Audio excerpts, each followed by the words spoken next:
Shalom, shalom. Soyez bénis, frères et sœurs. J'espère que vous allez bien. Je viens ce soir m'adresser à mes frères musulmans de la Côte d'Ivoire. Vous savez,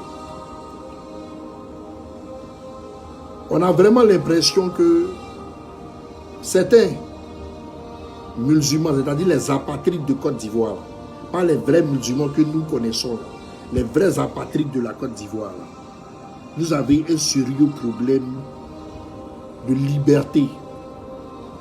C'est-à-dire que vous êtes dans la médiocrité, vous êtes dans des quartiers qui sentent mauvais. C'est vous le palu tue chaque année. On vous dit Dieu a mis des richesses dans la terre pour vous enrichir. Vous dites non, il faut suivre l'homme, il faut être idolâtre. Et vous suivez des personnes qui passent le temps à tuer des gens. Vous suivez des personnes qui passent le temps dans le mensonge. Vous suivez des personnes qui passent le temps à se moquer du peuple. Vous suivez des personnes qui ont fait que faire souffrir le peuple de Côte d'Ivoire. Toutes les crises qui se passent dans le monde là, est-ce que vous savez que la Côte d'Ivoire même là, c'est parce qu'on a de mauvais dirigeants. Nous on ne doit même pas sentir la faim dans notre nation. Parce que Dieu nous a tout donné. Regardez les crises dans le monde. Notre pétrole est en mer. Actuellement en train de se faire pomper, et on ne sait pas où ça va. Si ce pétrole était vendu, ce n'est pas vous les musulmans dans le secteur du pétrole là, qui allez en bénéficier. Dans le secteur des plantations, ce n'est pas vous qui allez en bénéficier. Dans le secteur des mines, ce n'est pas vous encore qui faites les locations de camions, de trucs et tout. Quelqu'un est venu pendant 15 ans, il a échoué. Vous êtes en train de préparer son frère qui est quitté de nulle part. Un apatride aussi, un burkinabé, un Mossi, quelqu'un même on ne connaît pas. Vous venez le mettre au-dessus de la Côte d'Ivoire. Vous les ladis shérifs là, ces maudits là, toujours en train de prendre la photo de ténébrement pour mettre derrière vous, pour venir faire accepter ça aux Ivoiriens. Et quand on est en train de faire des vidéos pour vous conscientiser, vous passez votre temps à insulter les gens, vous traitez les gens de drogués, vous pensez, si vos imams là se droguent là, nous, hommes de Dieu, on ne se drogue pas. Si vos imams là se droguent là, nous là, on ne se drogue pas. On est en train de chercher comment est-ce que la Côte d'Ivoire va sortir de tout ça pour avoir une fermeté des richesses positives. Mais vous, c'est une guerre de clans. Vous êtes en train de chercher. Vous êtes en train de chercher une guerre de clans. Parce que si un musulman n'est pas à la tête de la nation, vous, ça ne vous arrange pas. Vous ne pensez pas à l'avenir de vos enfants. Vous ne pensez pas à l'avenir de vos enfants. Vous êtes toujours en train de supporter ce qui est mal. Vous êtes toujours en train de supporter ce qui est mauvais. Nos petites soeurs musulmanes qui sont à Djamé, qui sont assises, qui sont en train de vendre les pains condiments dans les mouches là-bas, dans la poussière là. Aujourd'hui là, elles ne peuvent pas prendre les places des magasins des Libanais pour pouvoir entreprendre. Toujours, quand on va se lever, c'est vous qui venez faire un barrage. Pourtant la Côte d'Ivoire n'a pas de problème. Si nous, notre pétrole là, 85% ne va pas ailleurs, n'est pas volé dans des contrats coloniaux là. Vous pensez qu'on va souffrir encore dans ce pays? Vous pensez qu'on va souffrir dans cette nation? Quand vous avez l'audace de suivre des meurtriers, des menteurs, des méchants, des exécuteurs, ayez la force de leur dire que vous gérez mal le pays, vous gérez mal la nation. Faites de sorte qu'on puisse faire de sorte que le pays puisse s'en sortir. Mais il n'y a pas un qui est plus intelligent parmi vous là, qui va se lever pour donner de bons conseils à votre gouvernement. Vos parents qui sont au pays, qui sont en train de mourir de faim là, qui ne voient pas dans les enveloppes de corruption, on vous envoie pour être communicant là. Vous ne pensez pas à ça. Et quand on fait les vidéos, il y a le grand frère Soulé de Paris qui a partagé ma dernière vidéo. Je vois tous vos commentaires en bas, les musulmans. Vous me traitez de drogué, vous me traitez de bandits, vous me traitez de temps. Ça ne me fait pas mal, parce que je ne suis pas ce que vous dites. Mais je constate que vous êtes aliénés, vous êtes bêtes. Vous êtes très bêtes, vous êtes des moutons. Quand on dit des moutons d'Adola, vous êtes des moutons. Vos imams à Okoman là, ils ne vous donnent pas de bons enseignements. Mais ce que je vais vous dire, que vous devez comprendre. Et ce qui doit rester dans votre tête là, doit être gravé dans votre tête là. En Galates 6:7, la Bible nous dit, ne vous y trompez pas, on ne se moque pas de Dieu. Ce qu'un homme aura sémé, il le moissonnera. C'est-à-dire que ce que tout homme fait sur terre, il va finir par payer. Et pour vous là, c'est arrivé. Au lieu de chercher à se mettre ensemble pour pouvoir avancer, pour pouvoir donner un bon avenir à notre pays, à notre patrie, pour pouvoir récupérer nos richesses. Vous, c'est une guerre interraciale qui est dans votre tête. C'est comment vous allez découper les chrétiens, comment vous allez tuer les chrétiens. Les armes qui sont dans vos mains, vous êtes sûr que si nous aussi on nous a donné ça dans nos mains, vous êtes sûr que vous pouvez faire quelque chose à quelqu'un dans ce pays. Vous êtes sûr que vous pouvez faire quelque chose à quelqu'un dans cette nation.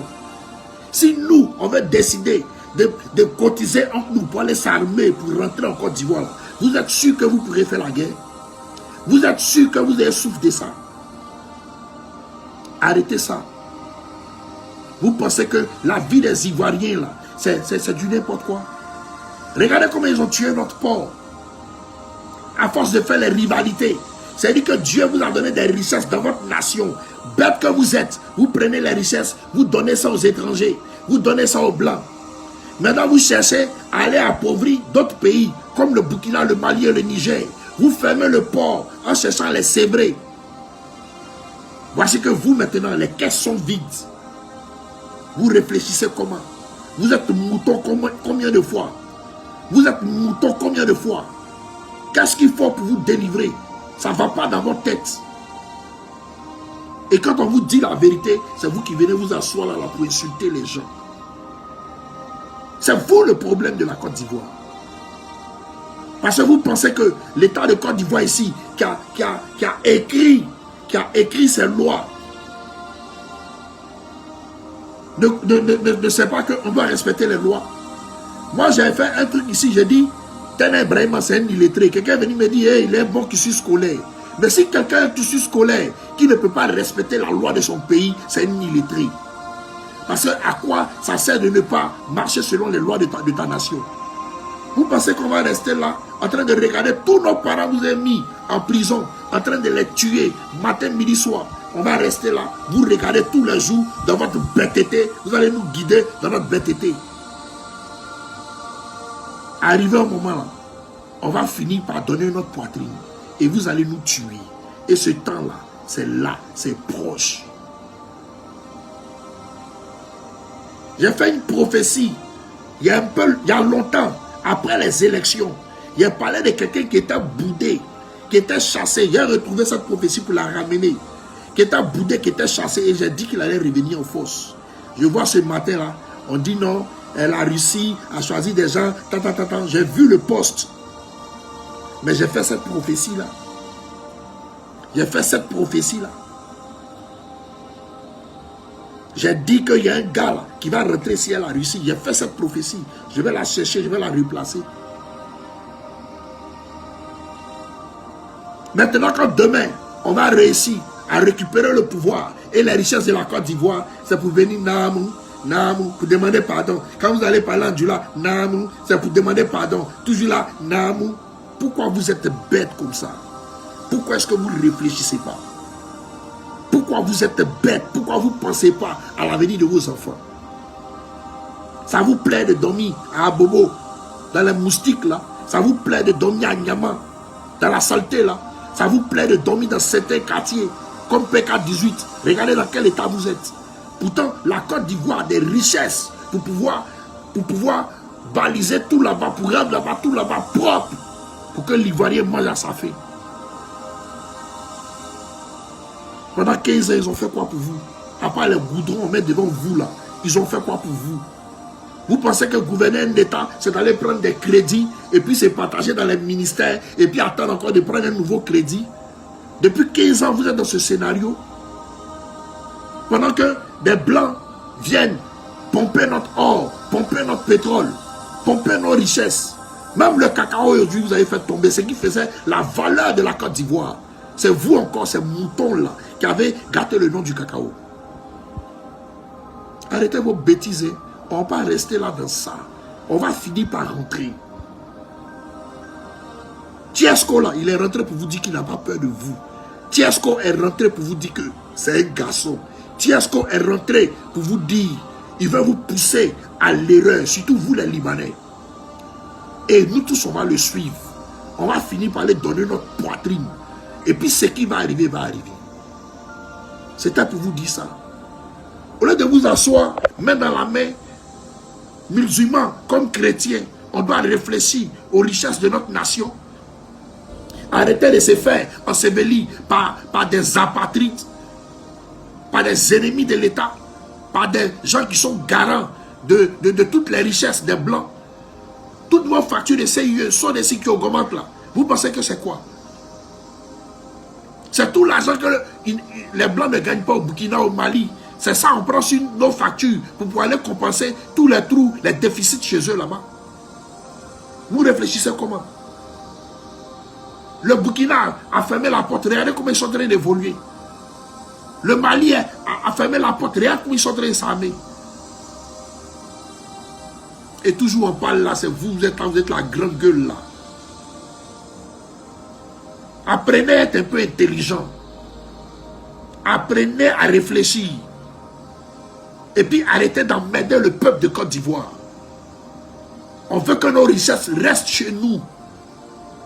Les Blancs là, qu'ils se démènent, qu'ils se débrouillent. On ne veut plus d'eux dans nos nations.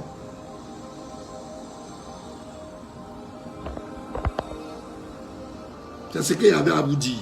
Allez dire encore que je suis un drogué. Quand vous regardez mes yeux, il ressemble à un drogué. Il ressemble à quelqu'un même qui boit l'alcool. C'est la puissance de Dieu qui est dans mes yeux qui vous effraie là, qui fait que vous dites que je suis un drogué.